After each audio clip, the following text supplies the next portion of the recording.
Hello students. तो आज हम पढ़ने वाले हैं कॉमर्स में हम प्रिंसिपल्स ऑफ मैनेजमेंट तक पढ़ चुके थे।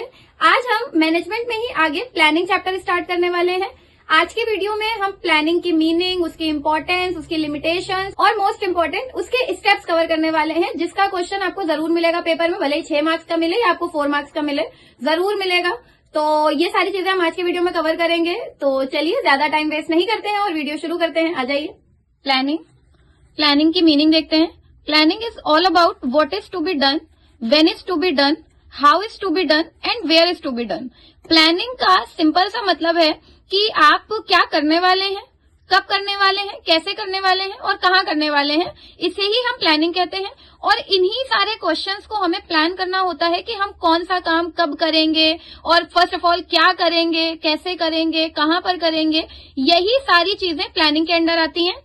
It is a course of actions. जो एक्शंस हम फ्यूचर में लेने वाले हैं, उन एक्शंस को हम पहले से ही प्लान कर लेते हैं, ताकि वो एक्शंस आगे जब हम भविष्य में वो एक्शन या वो काम करेंगे तो वो काम ज्यादा बेहतर मैनर में होगा, ज्यादा अच्छे तरीके से होगा, क्योंकि हम सारी चीजें पहले से ही प्लान करते चले हैं। तो जब चीजें प्लान्ड होती हैं तो ज्यादा बेटर होती हैं, इसे ही हम प्लानिंग कहते हैं। अब हम आ जाते हैं प्लानिंग की इंपॉर्टेंस पे कि प्लानिंग की जरूरत क्यों होती है हर ऑर्गेनाइजेशन में। वैसे तो प्लानिंग हमारी डे टू डे लाइफ में भी बहुत इंपॉर्टेंट है, बट अगर हम ऑर्गेनाइजेशन की बात करते हैं तो ऑर्गेनाइजेशन में प्लानिंग की क्या इंपॉर्टेंस है। तो नंबर 1 है फोकसेस अटेंशन ऑन ऑब्जेक्टिव। सबसे पहले तो प्लानिंग इसलिए करनी चाहिए क्योंकि वो ऑब्जेक्टिव को फोकस करता है। आपका क्या एम है, आप उस एम के रिगार्डिंग प्लानिंग करते हैं। अगर आपका जो भी आप उस एम के हिसाब से जब प्लान करते हैं तो आपको चीज जल्दी और अच्छी अचीव होती है, और जो गोल होते हैं वो जल्दी सक्सेसफुल हो जाते हैं और अच्छे से सक्सेसफुल होते हैं। तो इस वजह से वो एक अटेंशन बना रहता है गोल पे, तो इसलिए प्लानिंग करी जाती है। Second, it makes activities meaningful.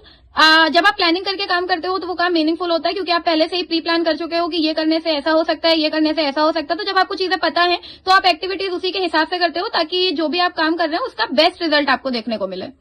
Next है brings order in place of chaos. कोई केओस नहीं होता है, हड़बड़ी नहीं मचती है, क्योंकि एक ऑर्डर में काम होता है, क्योंकि चीजें पहले से प्लान है। हम कहीं ट्रिप पे जाते हैं तो पहले से प्लान करके चलते हैं, पहले यहाँ जाएंगे इस तरीके से, यहाँ पे रुकेंगे, यहाँ पे खाएंगे, सारी चीजें, ताकि वो केओस ना हो उस जगह पर जाकर। तो सेम ऑर्गेनाइजेशन में भी सारी चीजें प्लान होती हैं, तो वो केओस से हम बच सकते हैं।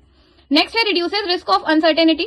जो अनसर्टेनिटी इन फ्यूचर आ सकती है, जो चीजें बाद में हो सकती हैं कि यार ऐसा हो गया, ये चीज खराब हो गई, तो क्यों ना हम उसके लिए पहले से प्लान करके चलें। इसका बेस्ट एग्जांपल है हमारे फ्यूचर प्रेडिक्शंस, जो हम ये सोच के करते हैं कि जैसे एफडी आरडी हम बैंक्स में अकाउंट्स खुलवाते हैं। उसका रीजन क्या है, वो यही है कि सिंपल सी बात है, कोई अनसर्टेनिटी अगर इन फ्यूचर हो जाती है तो हमारे पास पहले से बैलेंस होना चाहिए, ताकि हम उस चीज को उस टाइम पे कवर अप कर सकें।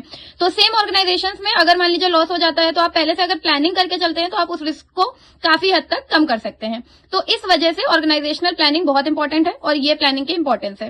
अब हम आ जाते हैं इसकी लिमिटेशंस पे। आप इंपॉर्टेंस को मेरिट्स एडवांटेजेस के फॉर्म पे भी लिख सकते हैं, क्योंकि ये सेम पॉइंट्स हैं। अब हम आते हैं इसकी लिमिटेशंस पे। इसके कुछ लिमिटेशंस भी हैं।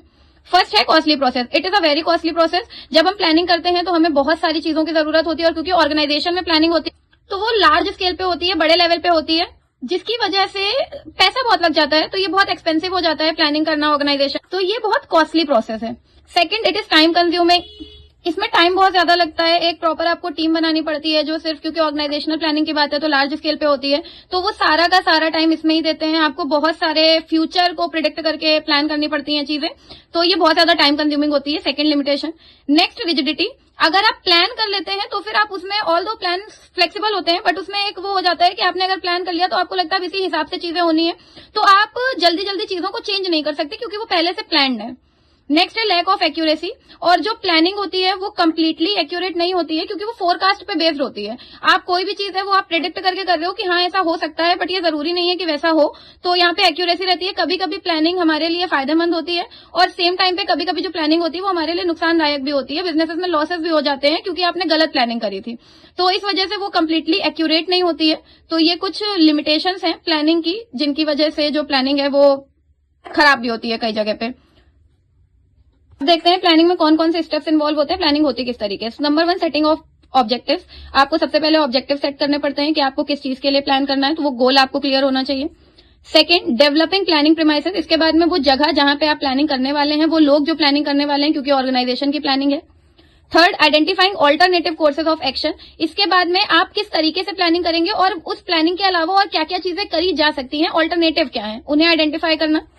Evaluating alternative and choosing the best alternative. उसके बाद में आपको उन ऑल्टरनेटिव में से जो बेस्ट ऑल्टरनेटिव है वो सिलेक्ट करना होता है। फॉर्मुलेटिंग डेरिवेटिव प्लान, इसके बाद में और उन प्लान से कौन से प्लान और निकल सकते हैं आपको ये चेक करना होता है।